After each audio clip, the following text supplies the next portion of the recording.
지금 내가 어떤 사람에게 누군가에 대해서 설명할 때 그 사람의 40년의 인생을 5분 만에 요약하는 것과 그 사람의 40년의 인생을 1시간에 걸쳐서 설명한다면 나는 누가 더 중요하다고 생각하면서 그 사람의 교훈을 전달하고 있는 것일까요?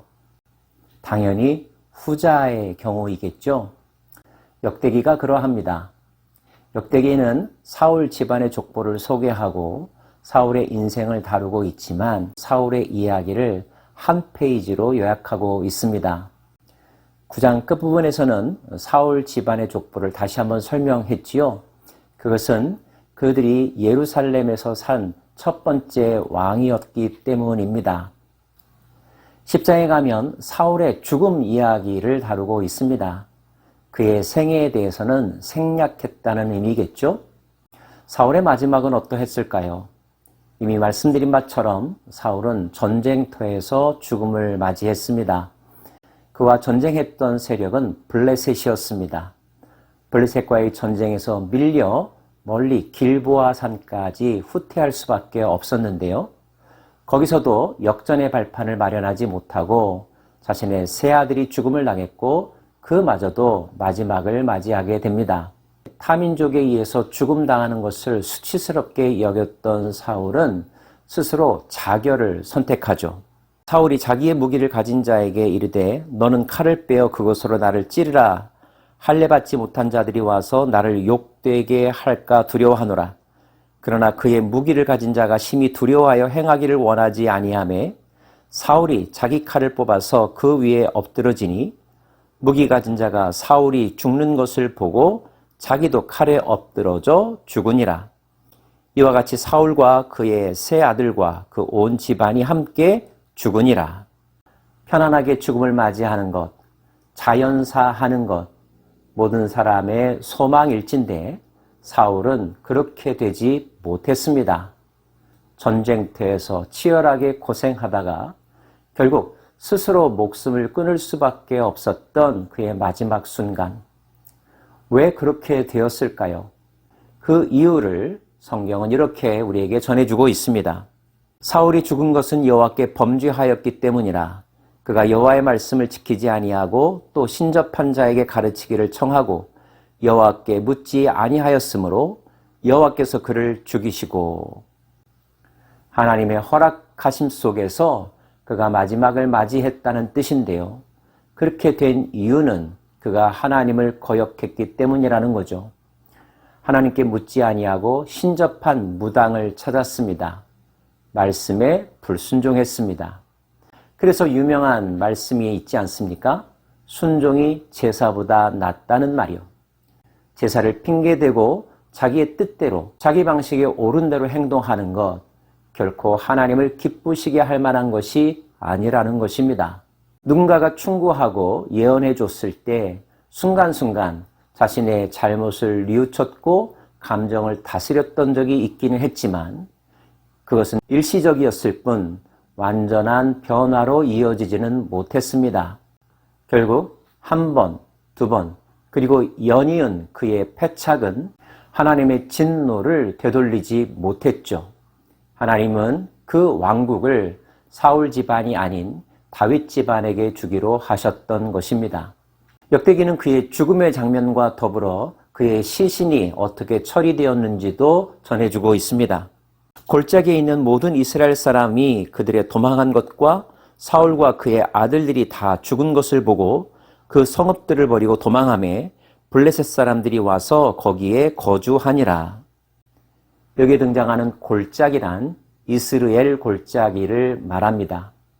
전장에서 패배하고 병사들이 흩어졌으니 승리자들이 그 땅을 점령했었겠죠. 거기에 살던 모든 사람들도 도망칠 수밖에 없었습니다. 사울의 죽음의 현장을 발견한 블레셋 사람들. 이튿날에 블레셋 사람들이 와서 죽임을 당한 자의 옷을 벗기다가 사울과 그의 아들들이 길보아 산에 엎드려졌음을 보고 곧 사울의 옷을 벗기고 그의 머리와 갑옷을 가져다가 사람을 블레셋 땅 사방에 보내 모든 이방 신정과 그 백성에게 소식을 전하고 사울의 갑옷을 그들의 신전에 두고 그의 머리를 다곤의 신전에 단지라.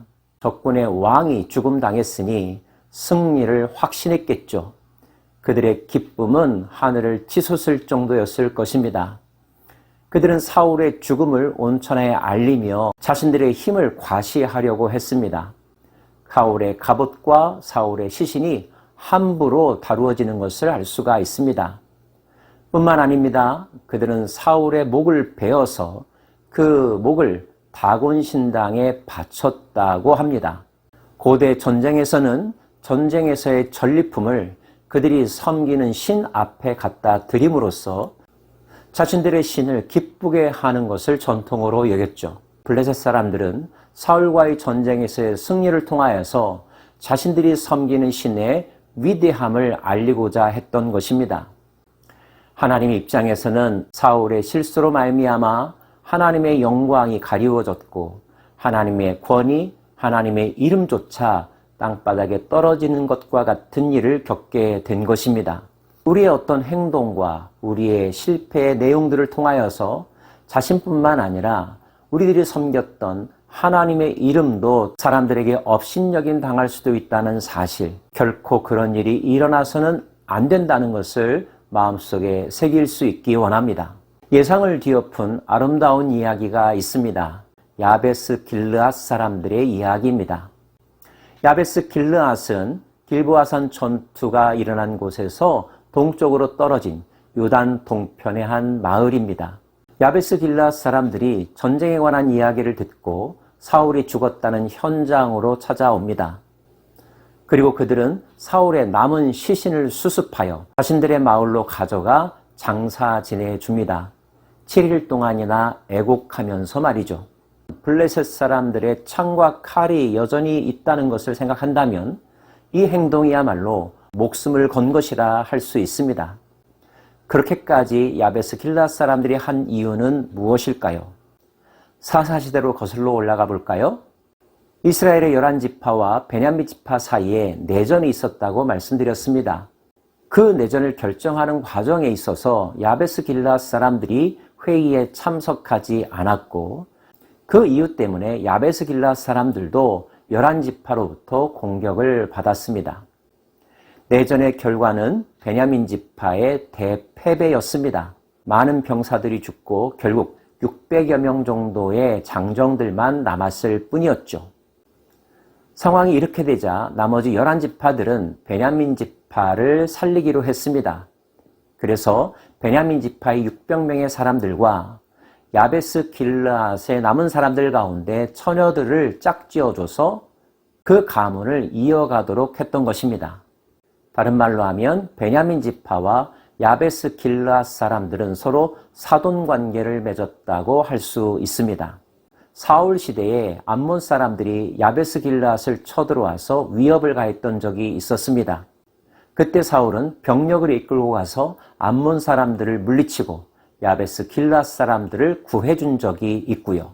이런 일 때문에 야베스 길르앗 사람들에게 있어서 사울은 고마운 사람, 잊지 못할 사람 중에 한 명이었습니다. 그런데 그 사울이 죽었습니다. 비참하게 죽었습니다. 야베스 길르앗 사람들은 그들의 기억 속에 있던 사울의 은혜에 대하여 보답하고자 하는 마음을 가졌던 것 같습니다. 사울에 대한 역사적 평가와는 별도로 야베스 길르앗 사람들의 이러한 행위는 칭찬받을 만한 것입니다. 훗날 다윗은 이들의 행위를 거론하면서 그들을 축복하기도 했었으니까요. 혹시 누군가로부터 신세를 지고 도움을 받은 적이 있습니까? 기억할 수 있기를, 기회가 온다면 그 사랑의 빚을 갚을 수 있기를 원합니다. 도움을 준 당사자에게 갚을 수도 있겠지만 전혀 다른 사람에게 사랑을 베푸는 것도 사랑의 빚을 갚는 성경적 방법이랍니다. 그러한 선행을 하나님은 기억하실 것이고 복 주실 것입니다.